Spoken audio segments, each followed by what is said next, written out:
ರಾಜ್ಯದಲ್ಲಿ ವರುಣ ದೇವ ಕಣ್ಣಾಮುಚ್ಚಾಲೆ ಆಡ್ತಿದ್ದಾನೆ. ಒಂದ್ ಕಡೆ ಮಳೆಯಾದ್ರೆ ಮತ್ತೊಂದ್ ಕಡೆ ಭೀಕರ ಬರಗಾಲ ಆವರಿಸಿದೆ. ಅಲ್ಲಲ್ಲಿ ಕೊಂಚ ಮಳೆ ಆಗ್ತಾ ಇದೆ. ಜನರಲ್ಲಿ ಸಂತಸ ಮೂಡಿದೆ. ಇನ್ನೂ ಕೆಲವೆಡೆ ಮಳೆರಾಯನ ಸುಳಿವೇ ಇಲ್ಲ ಅಂತ ಅನ್ನದಾತರು ಕಂಗಾಲಾಗಿದ್ದಾರೆ. 40 ಎಕರೆ ಹೆಸರು ಹಾಕಿದ್ರು ಅದರೊಳಗೆ 4 ರೂಪಾಯಿ ಬರುವಂಗೆ ವ್ಯವಸ್ಥೆ ಇಲ್ಲ.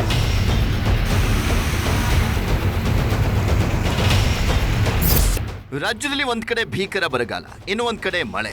ಇದೆಲ್ಲದರ ಮಧ್ಯೆ ಸಿಲುಕಿರುವಂತ ರೈತರು ಅಕ್ಷರಶಃ ನಲಿಗೆ ಹೋಗ್ತಿದ್ದಾರೆ. ಬಿತ್ತಿದ ಬೆಳೆ ಮೇಲೇಳ್ತಾ ಇಲ್ಲ, ಸಾಲ ಸೂಲ ಮಾಡಿ ಬೆಳೆದಂತ ಬೆಳೆ ಕೈ ಸಿಗುವಂತ ನಿರೀಕ್ಷೆಯೂ ಮೂಡ್ತಾ ಇಲ್ಲ. ಇಂದೆಲ್ಲ ನಾಳೆ ಮಳೆ ಬಂದೇ ಬರುತ್ತೆ ಅಂತ ಚಾತಕ ಪಕ್ಷಿಯಂತೆ ಕಾದವರು ಆಗಸದ ಕಡೆ ಮುಖ ಮಾಡಿ ನಿಂತಿದ್ದಾರೆ. ಇದರ ಮಧ್ಯೆ ಅಲ್ಲೇ ಸುರಿತಾ ಇರುವಂತ ಮಳೆ ರೈತರ ಬದುಕಲ್ಲಿ ಅಲ್ಪ ಸ್ವಲ್ಪ ಮಂದಹಾಸ ಮೂಡಿಸಿದೆ. ಮಹಾರಾಷ್ಟ್ರದ ಪಶ್ಚಿಮ ಘಟ್ಟಗಳಲ್ಲಿ ಮಳೆರಾಯನ ಅಬ್ಬರ ಮತ್ತೆ ಶುರುವಾಗಿದೆ.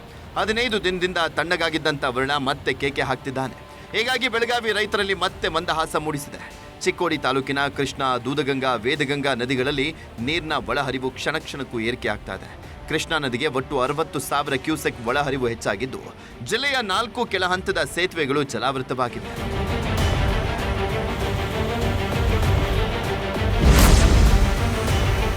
ಕಲಬುರಗಿ ಜಿಲ್ಲೆಯಲ್ಲಿ ಮಳೆ ಅನ್ನೋದೇ ಮರೀಚಿಕೆ ಆಗಿತ್ತು. ನದಿ ಬೋರ್ವೆಲ್ಗಳು ಬತ್ತಿ ಹೋಗೋದಕ್ಕೆ ಶುರುವಾಗಿದ್ವು. ಇಂಥ ಹೊತ್ತಲ್ಲೇ ಮಳೆರಾಯ ಕೃಪೆ ತೋರಿದ್ದಾನೆ. ಜಿಲ್ಲೆಯ ಬಹುತೇಕ ಭಾಗಗಳಲ್ಲಿ ಭಾರಿ ಮಳೆ ಆಗಿದೆ. ಬಿತ್ತನೆಗಾಗಿ ಕಾಯ್ತಾ ಇದ್ದಂಥ ರೈತರ ಮುಖದಲ್ಲಿ ಮಂದಹಾಸ ಮೂಡಿದೆ.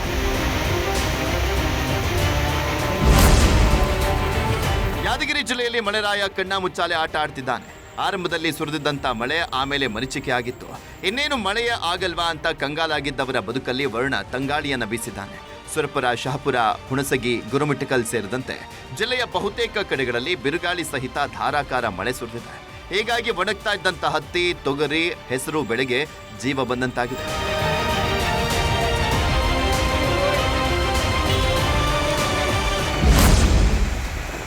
ಮಳೆಗಾಲ ಶುರುವಾಗಿ 2 ತಿಂಗಳಾದರೂ ಕೋಲಾರದಲ್ಲಿ ಸರಿಯಾಗಿ ಮಳೆಯೇ ಆಗಿಲ್ಲ.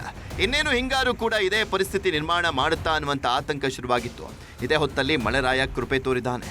ಕೋಲಾರದಲ್ಲೂ ಗಾಳಿ ಸಹಿತ ಜೋರು ಮಳೆ ಆಗಿದ್ದು ರೈತರ ಮೊಗದಲ್ಲಿ ಸಂತಸ ಮೂಡಿದೆ.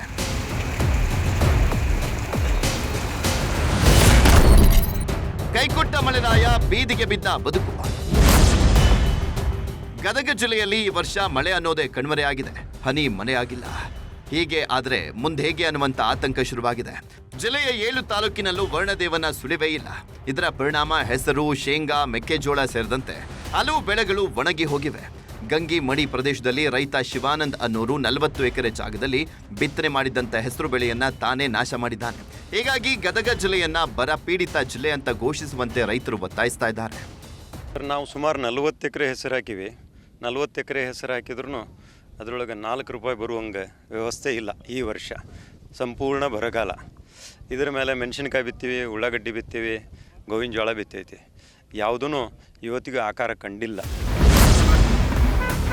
ಇತ್ತ ಚಿತ್ರದುರ್ಗ ಜಿಲ್ಲೆಯಲ್ಲೂ ಮಳೆ ಕೈಕೊಟ್ಟಿದ್ದು ಬಿರು ಬಿಸಿಲಿಗೆ ಜನರು ತತ್ತರಿಸಿದ್ದಾರೆ. ಹನಿ ಮಳೆ ಇಲ್ಲದೆ ಬಿತ್ತನೆ ಕಾರ್ಯವೂ ಆಗಿಲ್ಲ.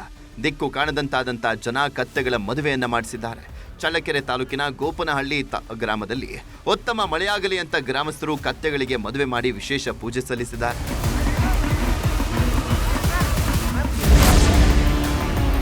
ಒಂದ್ ಕಡೆ ಮಳೆ ಆಗ್ತಾ ಇಲ್ಲ, ಇನ್ನೊಂದ್ ಕಡೆ ಬೆಳೆಗಳಿಗೆ ಬೆಲೆ ಸಿಗ್ತಾ ಇಲ್ಲ. ಚಿಕ್ಕಬಳ್ಳಾಪುರದಲ್ಲಿ ಮಳೆ ಕೈಕೊಟ್ಟ ಹೊತ್ತಲ್ಲೇ ಬೆಲೆ ಕುಸಿತದ ಶಾಕ್ ತಟ್ಟೋದಕ್ಕೆ ಶುರುವಾಗಿದೆ. ಟೊಮ್ಯಾಟೊ ಬೆಲೆ ಕುಸಿತದಿಂದ ಬಾಗೇಪಲ್ಲಿ, ತಿಮ್ಮಕಾಲಪಲ್ಲಿ ಗ್ರಾಮದ ಜನ ಸಂಕಷ್ಟಕ್ಕೆ ಸಿಕ್ಕಾಕೊಂಡಿದ್ದಾರೆ. ರೈತ ಶ್ರೀನಿವಾಸ್ ಎಂಬುವರು ಸಾಲ ಸೂಲ ಮಾಡಿ 1.5 ಎಕರೆಯಲ್ಲಿ ಟೊಮ್ಯಾಟೊವನ್ನ ಬೆಳೆ ಬೆಳೆದಿದ್ರು. ಒಳ್ಳೆ ಬೆಳೆಯೂ ಕೂಡ ಬಂದಿದೆ. ಆದರೆ ಬೆಲೆ ಇಲ್ಲದ ಕಾರಣ ಟೊಮ್ಯಾಟೊವನ್ನ ರಸ್ತೆಗೆ ಚೆಲ್ಲಿ ಆಕ್ರೋಶ ಹೊರಹಾಕಿದ್ರು.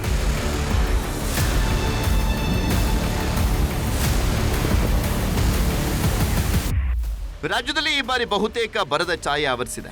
ಒಂದೆಡೆ ಜಿಲ್ಲೆಯಲ್ಲಿ ಮಳೆ ಆಗಿದ್ದು ಬಿಟ್ರೆ ಎಲ್ಲ ಕಡೆ ಬರ ತಾಂಡವಾಡ್ತಾ ಇದೆ. ಇದಕ್ಕೆ ಈ ಅಂಕಿಅಂಶಗಳೇ ಸಾಕ್ಷಿ. ಒಟ್ಟಾರೆ ರಾಜ್ಯದಲ್ಲಿ 39% ಮಳೆ ಕೊರತೆ ಆಗಿದ್ದು ಮಲೆನಾಡು ಭಾಗದಲ್ಲಿ 43% ಮಳೆ ಕೊರತೆ ಆದರೆ ಕರಾವಳಿ ಕರ್ನಾಟಕದಲ್ಲಿ 35% ಮಳೆ ಕಡಿಮೆ ಬಿದ್ದಿದೆ. ಉತ್ತರ ಒಳನಾಡಿನಲ್ಲಿ 33% ಮಳೆ ಕೊರತೆ ಆಗಿದ್ದು ದಕ್ಷಿಣ ಒಳನಾಡಿನಲ್ಲಿ 31% ಮಳೆ ಕಡಿಮೆ ಬಿದ್ದಿದೆ. 178 ತಾಲೂಕುಗಳನ್ನ ಕಾಡ್ತಾ ಇದೆ ಭೀಕರ ಬರ. 627 ಹೋಬಳಿಗಳಲ್ಲಿ ಬಿದ್ದೇ ಇಲ್ಲ ಹನಿ ಮಳೆ. ಮಳೆಯ ಕಣ್ಣಾಮುಚ್ಚಾಲೆಗೆ ಇಡೀ ಕರುನಾಡೆ ಕಂಗಾಲಾಗಿ ಹೋಗ್ತಾ ಇದೆ. 178 ತಾಲೂಕುಗಳಲ್ಲಿ ಬರದ ಸ್ಥಿತಿ ಎದುರಾಗಿದ್ದು 627 ಹೋಬಳಿಗಳಲ್ಲಿ ಮಳೆಯೇ ಬಿದ್ದಿಲ್ಲ. ಹೀಗಾಗಿ ಕುಡಿಯುವ ನೀರಿಗೂ ತತ್ವಾರ ಶುರುವಾಗ್ತಾ ಇದ್ದು ಹಿಂಗಾರು ಮಳೆ ಕೈಕೊಟ್ರೆ ಜನರ ಬದುಕನ್ನು ಊಹಿಸಿಕೊಳ್ಳೋದು ಕಷ್ಟವಾಗ್ತಾ ಇದೆ. ಒಟ್ನಲ್ಲಿ ಕರುನಾಡಲ್ಲಿ ಭೀಕರ ಬರದ ಮುನ್ಸೂಚನೆ ಸಿಗ್ತಾ ಇದ್ದು ರೈತರನ್ನ ಮಳೆರಾಯನೇ ಕೈ ಹಿಡಿಯಬೇಕು. Bureau report, news 18.